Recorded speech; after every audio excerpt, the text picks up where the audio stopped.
Hello chess friends, here's a beautiful chess problem for you guys. It's a beautiful ending and is really instructive, and if you have specially not looked at the Reti idea, this will absolutely stun you. So let's dive straight into it. This position is white to play, and believe it or not, it is actually a draw. And you might ask, that is absolutely ridiculous. How is that even possible? Because if you try to chase the black pawn, the pawn just runs away. You can't really hold the pawn. At the same time, if you try to push your pawn and try to queen it over here, he can simply play a move like bishop to b5, and at this opportune moment he'll just sacrifice his bishop, and you won't be able to succeed. So you can't push your own pawn, you can't promote your own pawn, whereas you can't stop opponent's pawn. How are we going to save this position? It looks absolutely lost, specifically because of a king position. Now that is a concern. So how do you play this position? What do you play here? Like always, I'll ask you to go ahead, pause the video, and try to find the brilliant idea that white can use, in fact, to save the game. Alright, so here comes the first surprise. If you have looked at the ready example, it has to do with the geometry of the chessboard. Now how does it work? Basically, let me give an example.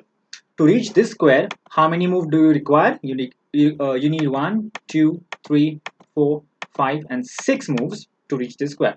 If you have to take a curve, 1, 2, 3, 4, 5, 6 moves.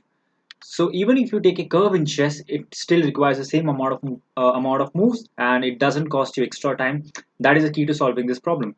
Rather than directly chasing the pawn with king e7 or king e7, first you basically go to e7, and this is the start of a beautiful idea. So now, obviously, the idea is obviously also to go king f6 and trying to attack the pawn and stop its promotion square.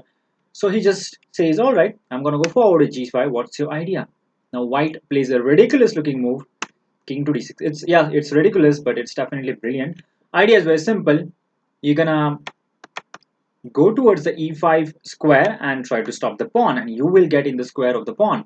Basically, at the same time, you'll try to also push your pawn and make way for the pawn. So black says, all right, if that's the case, I'm going to push my pawn. You can't still stop it. If you directly chase the pawn, I'm going to go forward. You can't really stop my pawn.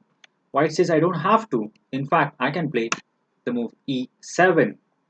White is now threatening to promote first, and that will be winning for white. So black says, I think I have that in under control after bishop to b5. So black, at one hand, did stop our promotion. At the same time, we can't really stop this pawn. That's too far away. You can't really stop. So at this moment, the position looks absolutely hopeless for white. But in fact, there is a way out.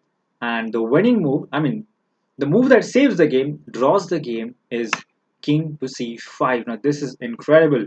Why? Because we are running away from the pawn, and we are also attacking the bishop. So if we can successfully capture the bishop, then our pawn will reach the queen square first, and we will win. So he can play a move like bishop d7, bishop to e8, let's say bishop e8.